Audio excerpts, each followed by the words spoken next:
Hay días en este trabajo que son como cualquier otro. Corridas, tráfico, gente que sube y baja sin decir mucho más que buenas tardes y gracias. Pero hay días que te marcan para siempre, días en los que tu coche, simple auto, se convierte en algo más, se convierte en un refugio, en un confesionario sobre ruedas. Y la historia que les voy a contar hoy es una de esas. Era un domingo por la tarde, de esos domingos melancólicos en la Ciudad de México. El sol ya se estaba despidiendo detrás de los edificios de Coyoacán, y las familias comenzaban a regresar a sus casas después del paseo. Yo estaba a punto de terminar mi turno cuando sonó la aplicación. Una solicitud a unas pocas cuadras de donde estaba, cerca de la entrada del Parque de los Viveros. Nada fuera de lo común. Llegué a la dirección indicada y vi a un hombre mayor parado en la banqueta. Estaba solo. Llevaba un saco de lana color café, de esos que usaban nuestros abuelos, a pesar de que el calor de la tarde todavía no se iba del todo. Se veía perdido. No como alguien que no sabe dónde está, sino como alguien que ha perdido su lugar en el mundo. Me acerqué lentamente y bajé la ventanilla. Le pregunté si era don Rafael, leyendo el nombre en la aplicación. Él asintió con la cabeza sin mirarme directamente. Abrió la puerta de atrás con un movimiento lento, cansado, y se sentó. Había una dignidad en su silencio, pero también un peso enorme, una tristeza que llenó el coche en un instante. Cerró la puerta con cuidado. Tratando de sonar amable, normal, le di las buenas tardes y le pregunté a dónde lo llevaba. Él se quedó mirando por la ventana por un momento, observando a una familia que pasaba riendo, el niño pequeño en los hombros de su padre. Vi por el retrovisor cómo sus ojos se llenaban de una humedad brillante. Tomó una respiración profunda y con una voz baja y temblorosa, don Rafael me dijo algo que todavía me retumba en la cabeza. Me pidió, por favor, que lo llevara a donde fuera, a cualquier lugar que estuviera lejos de ahí. Y la razón me heló la sangre. Me confesó que acababa de descubrir que su propio hijo lo había traído a ese parque para abandonarlo. Silencio. Un silencio total, solo roto por el ruido lejano del tráfico en la avenida Universidad. Sentí un frío recorrer mi espalda. ¿Había escuchado bien? Miré por el retrovisor y su rostro era la imagen pura de la desolación. No era una broma, no era una confusión. Era la verdad más cruda y dolorosa que había escuchado en mucho tiempo. Mi primer instinto fue de incredulidad. Le dije que cómo era posible, le pregunté si estaba seguro, si quizás no había habido un malentendido, casi rogando que así fuera. Él negó lentamente con la cabeza, con los ojos fijos en el vacío. Entonces, don Rafael me explicó que no había ninguna confusión. Me contó que su hijo le había dicho textualmente: «Espérame aquí, papá, voy a comprarle un helado a Leo y volvemos». Su voz se quebró al mencionar a Leo, su nieto. Continuó diciéndome que ya habían pasado 3 horas, que el teléfono de su hijo lo mandaba directo a buzón. Y como prueba final de la terrible verdad, con una mano temblorosa, sacó de su bolsillo un sobre blanco.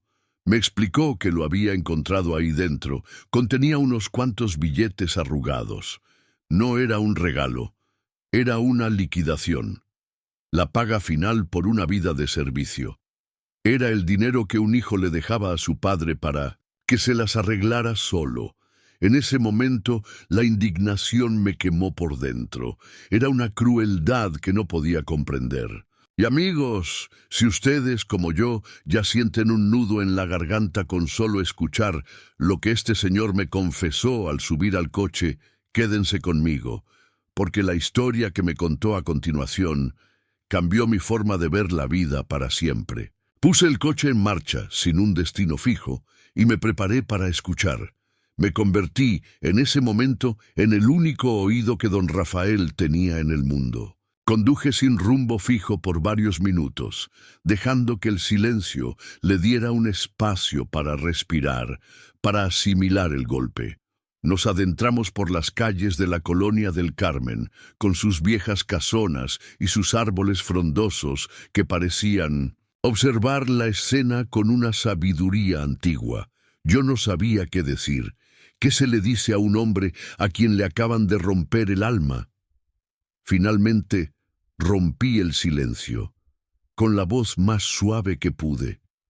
Le dije que no podía ni imaginar por lo que estaba pasando, pero que si necesitaba hablar, desahogarse, yo era todo oídos, que a veces hablar con un extraño es más fácil. Él se me quedó viendo por el retrovisor y en sus ojos vi un destello de gratitud.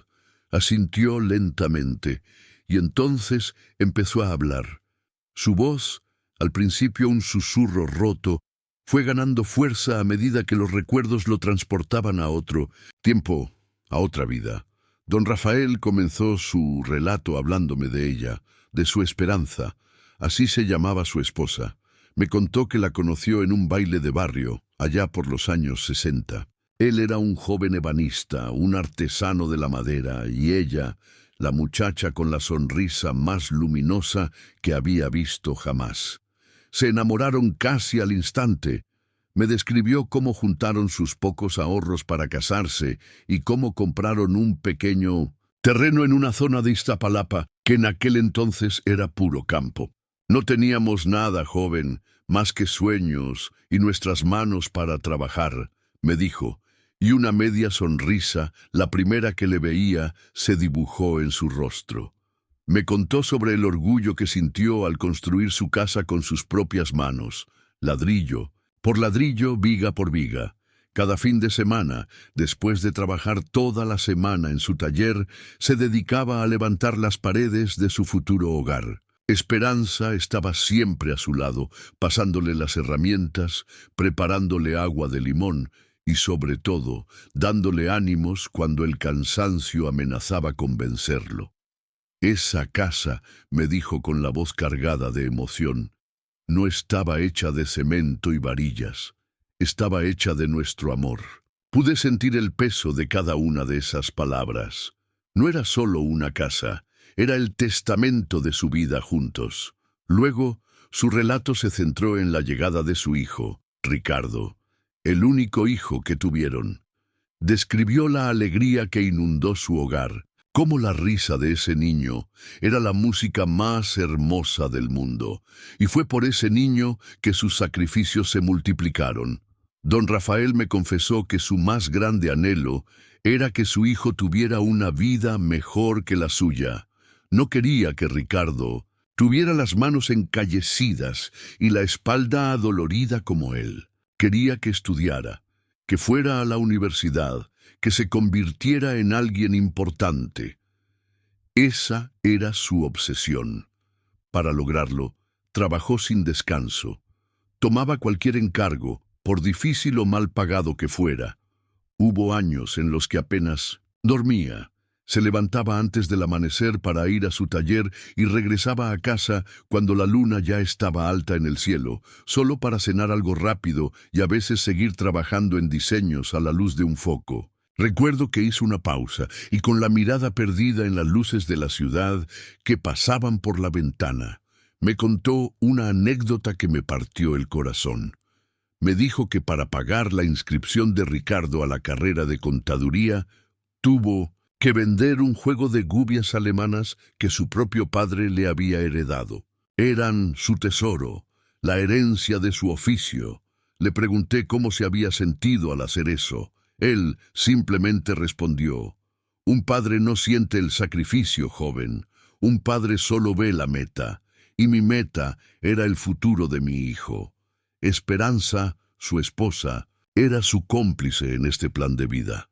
Ella estiraba el poco dinero que entraba, hacía milagros para que la comida nunca faltara en la mesa y para que Ricardo siempre tuviera sus libros y uniformes impecables. Ella fue el pilar emocional, la que lo animaba a seguir adelante, la que le recordaba cada noche por qué valía la pena tanto esfuerzo. Don Rafael me contó que ella siempre le decía, mientras le sobaba la espalda cansada: «Viejo, nuestro Ricardito va a ser un gran hombre. Todo esto valdrá la pena».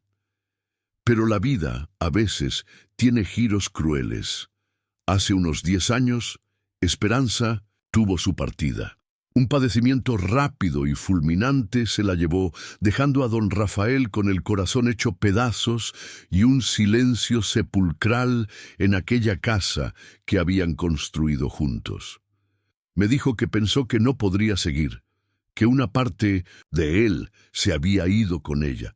Pero entonces miraba a Ricardo, ya un joven a punto de graduarse, y recordaba la promesa que le había hecho a su esposa. Siguió adelante por él. Se aferró a su hijo como a un salvavidas en medio del océano de su dolor. Todo el relato era un tapiz de amor, esfuerzo y un sacrificio que yo apenas podía concebir. Décadas de su vida entregadas a un solo propósito: el bienestar de su hijo. Y mientras lo escuchaba, una pregunta amarga se formaba en mi mente. ¿Cómo podía alguien que recibió tanto devolverlo con una crueldad tan infinita? El contraste entre la devoción de ese padre y el acto de abandono en el parque era un abismo demasiado profundo. El motor seguía sonando, llevándonos sin rumbo por la noche de la ciudad, pero en realidad estábamos viajando a través de los recuerdos de un hombre bueno, justo antes de que su mundo se viniera abajo. Excelente. Ahora entramos en la parte más dolorosa del relato, donde el sueño de don Rafael comienza a desmoronarse. Continuamos nuestro viaje sin destino. Don Rafael parecía haber encontrado un extraño consuelo en la narración, como si verbalizar su vida de sacrificio le diera un sentido a la tragedia presente. Su historia siguió un curso cronológico, llevándonos al momento en que su hijo, Ricardo, finalmente se graduó. Me contó con un orgullo palpable cómo asistió a la ceremonia de graduación, vistiendo su mejor traje, sintiendo que todo el esfuerzo había valido la pena. Ricardo se casó poco después con Sofía, una buena mujer, según me dijo don Rafael, y al principio todo parecía ser el final feliz que él y su Esperanza siempre habían soñado. Vivieron con él en la casa de Iztapalapa durante los primeros años, y la llegada de su nieto Leo fue como un nuevo amanecer para él. «Ese niño, Carlos», me dijo, usando mi nombre por primera vez, «ese niño me devolvió la vida que la partida de mi esposa se había llevado». Pero aquí es donde la historia comenzó a torcerse. A medida que Ricardo ascendía en su trabajo y su situación económica mejoraba, su actitud hacia su padre empezó a cambiar de una manera sutil pero hiriente. Don Rafael me relató cómo Ricardo y Sofía comenzaron a insistir en que la casa de Iztapalapa ya no era un lugar adecuado para ellos. Decían que estaba muy lejos de sus trabajos, que la zona se había vuelto insegura. Don Rafael, en su afán de no ser un estorbo, accedió a que vendieran la casa que él construyó con sus propias manos. El dinero de la venta, me dijo, lo usaron para dar el enganche de un departamento en la colonia Narvarte, el lugar donde lo recogí. Al principio le dieron un cuarto propio, pero pronto se convirtió en el cuarto de los triques, y a él lo movieron a un pequeño sofá en 1900. La sala. Las visitas de amigos de Ricardo se volvieron incómodas. Lo presentaban casi como a un mueble viejo, una reliquia familiar que estaba ahí, estorbando. Don Rafael me contó, con la voz ahogada por la humillación, cómo escuchaba a su hijo decirle a Sofía en susurros: «¿No podrías decirle a mi papá que se vaya a su cuarto cuando vengan los López? Siempre cuenta las mismas historias y nos hace quedar mal». Le pregunté cómo se sintió cuando escuchó eso. Él me respondió con una sabiduría triste: «Sentí como si me estuvieran borrando poco a poco, joven. Como si mi propia historia, la que tanto me costó construir, ahora les diera vergüenza». La humillación se volvió cada vez más directa, Dejaron de incluirlo en las conversaciones. Le servían la cena antes que a todos, como si fuera una obligación que querían quitarse de encima. Un día, su nieto Leo, en su inocencia, le preguntó a su papá, ¿por qué el abuelo ya no come con nosotros en la mesa? Ricardo, sin una pizca de vergüenza, le respondió, porque tu abuelo come muy lento y se ensucia mucho, campeón, es mejor que coma tranquilo en su sillón. Don Rafael me confesó que esa noche lloró en silencio, abrazado a una vieja foto de su esperanza, preguntándole qué había hecho mal. La gota que derramó el vaso, el evento que precedió al abandono, fue hace unas semanas. Ricardo perdió su trabajo. La presión económica cayó sobre la familia como una losa, y de repente, los gastos de don Rafael, sus medicinas, su comida, se convirtieron en el centro de todas las discusiones. Una noche lo escuchó claramente discutir con Sofía. Ricardo le gritó, «Ya no podemos más. Tu papá es un pozo sin fondo. Todo nuestro dinero se va en mantenerlo. Es un inútil que ya no aporta nada». Don Rafael hizo una pausa larga, muy larga. El silencio en el coche era tan denso que podía cortarse. Yo apretaba el volante, sintiendo una rabia impotente.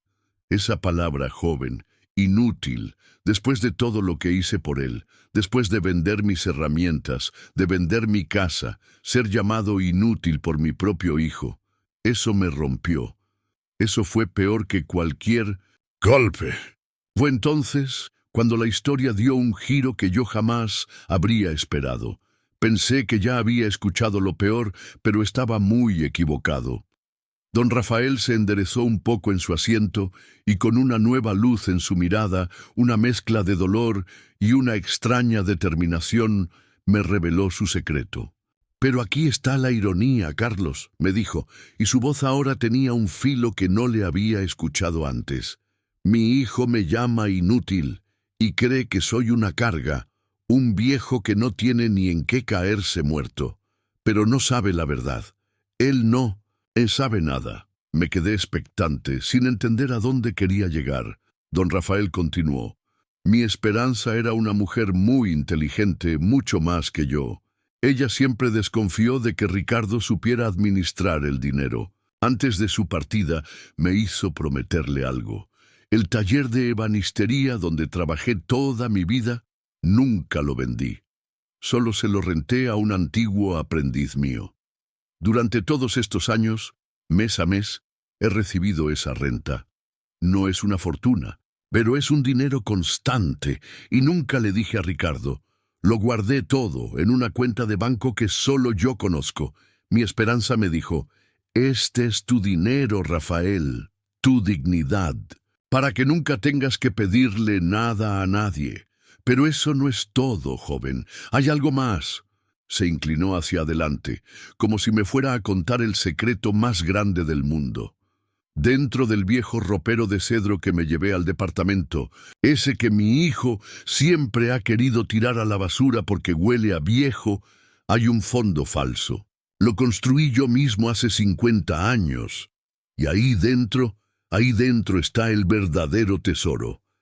Las escrituras de 2 pequeños terrenos que compré en las afueras de la ciudad, por Querétaro, hace más de 30 años, cuando nadie daba un peso por esas tierras.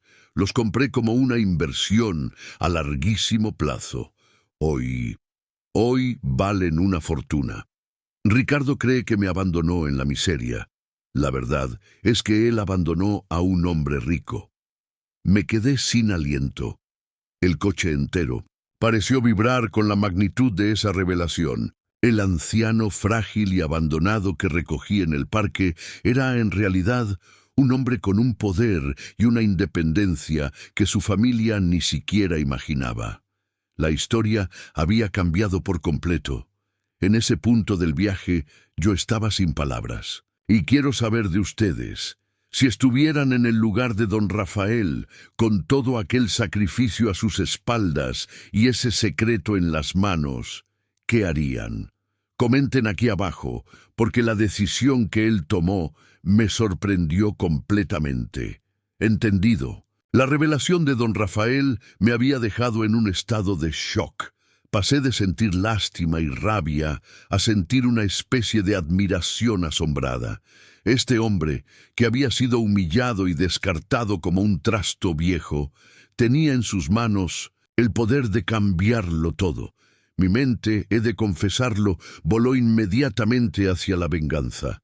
Imaginé a don Rafael regresando, revelando su fortuna, viendo la cara de incredulidad y codicia de su hijo Ricardo. Imaginé la humillación de vuelta con creces, pero don Rafael, con la serenidad de quien ha visto demasiado de la vida, tenía otros planes.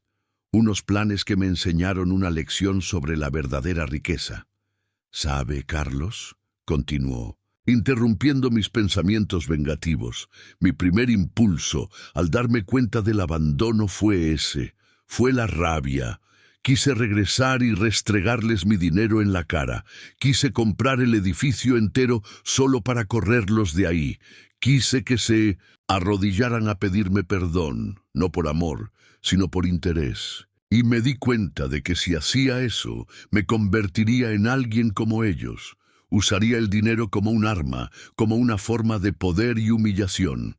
Y mi esperanza, ella no me enseñó eso.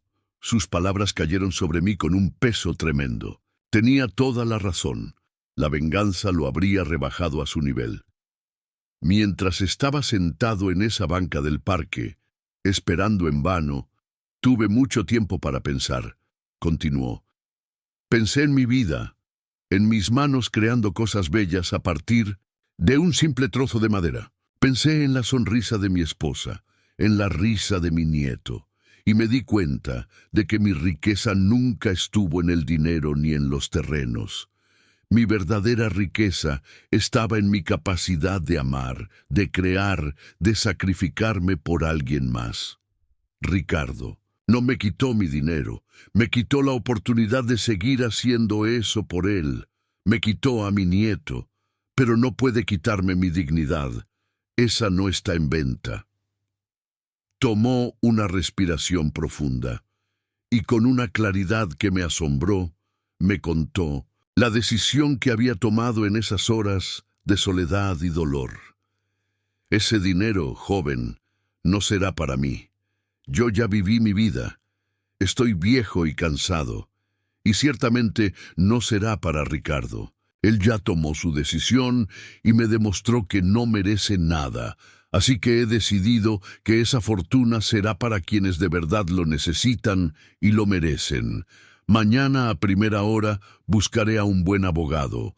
Voy a crear una fundación con el nombre de mi esposa, Fundación Esperanza. Ayudará a otros viejos como yo, a los que sus familias han olvidado. Les dará un hogar, cuidados, respeto. Y también tendrá una rama para becar a jóvenes artesanos, para que el oficio de mi industria, la madera, mi oficio, no se pierda. El dinero que mi hijo despreció porque venía de un inútil, va a construir futuros y a reparar corazones rotos. Esa será mi venganza, una venganza buena. Yo estaba completamente conmovido. No podía articular palabra. La nobleza de ese hombre era algo de otro mundo. Había transformado el acto más cruel en el catalizador del acto más generoso que yo había escuchado jamás. Estaba a punto de decirle algo cuando su teléfono, un celular viejo y sencillo, comenzó a sonar. Don Rafael lo sacó del bolsillo. En la pantalla brillaba el nombre Ricardo. Nos miramos a través del retrovisor. El momento de la verdad había llegado. Le pregunté si quería contestar. Él dudó un segundo, luego apretó el botón verde y puso el altavoz. La voz de Ricardo sonaba agitada, casi desesperada. «Papá, papá, gracias a Dios. ¿Dónde estás? Estamos muy preocupados. Regresamos al parque y ya no estabas. Pensamos que te había pasado algo». Don Rafael escuchó en silencio. Su rostro era una máscara de piedra. Ricardo continuó, su voz llena de una falsa urgencia. «Papá, escúchame.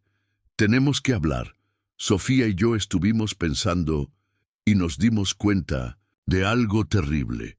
El ropero de cedro, el que te trajiste de la casa, se rompió una de las patas mientras limpiábamos y, bueno, encontramos algo. Papá, encontramos los papeles de los terrenos. ¿Por qué nunca nos dijiste nada?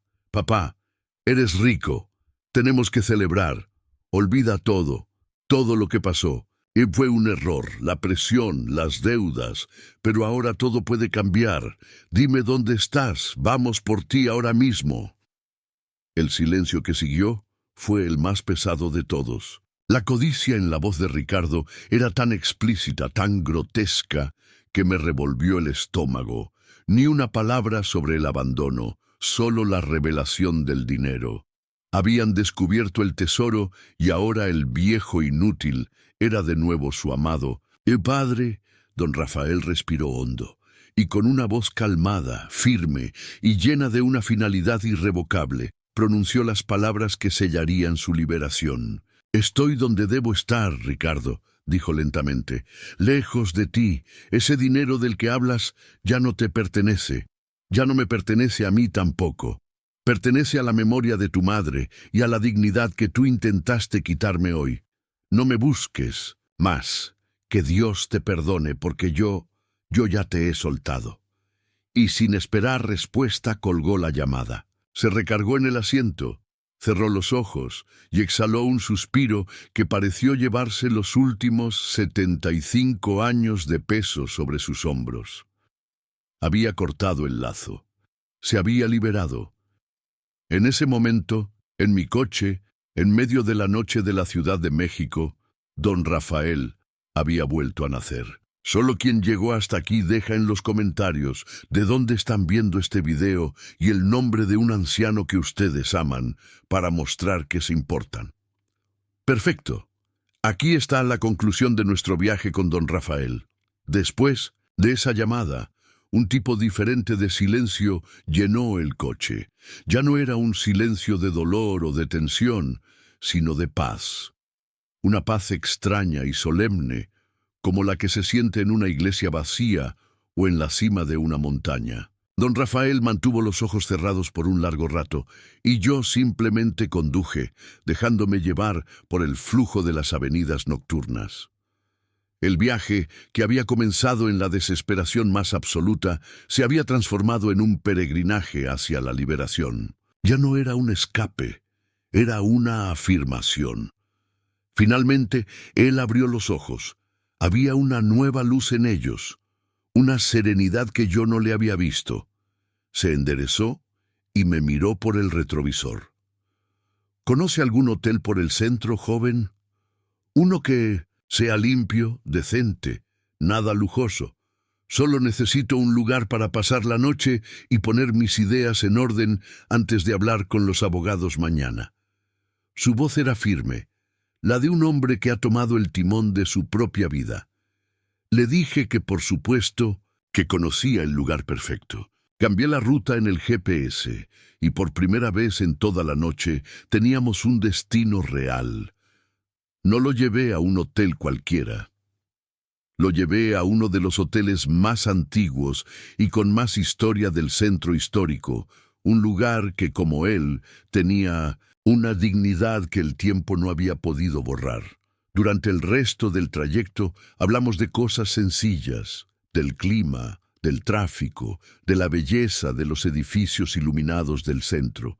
Era como si, al soltar su pasado, pudiera finalmente volver a habitar el presente.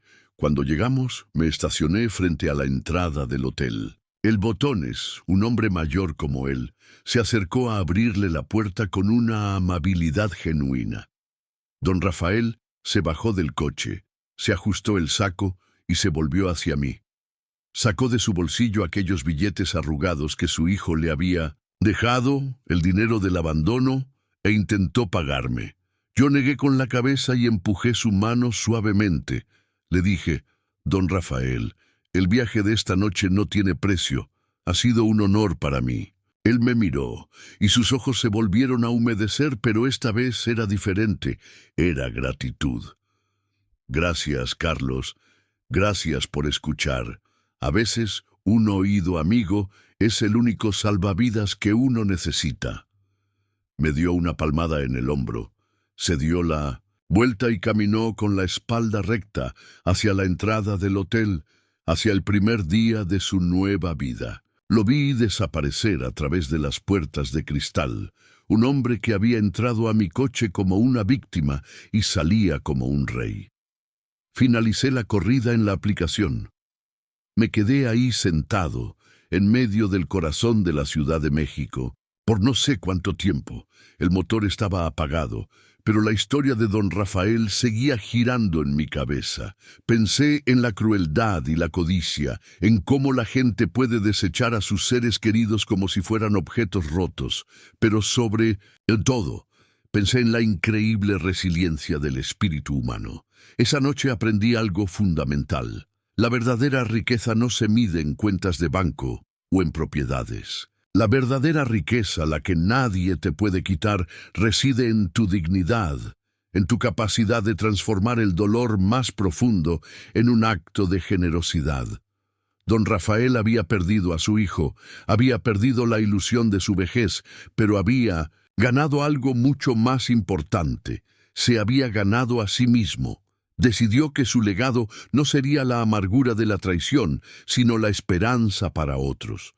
Su historia me recordó que la familia no siempre es la de la sangre, sino la que te elige y te respeta. A veces, la verdadera familia puede ser un amigo, un vecino o incluso un desconocido que te escucha en la noche más oscura de tu vida.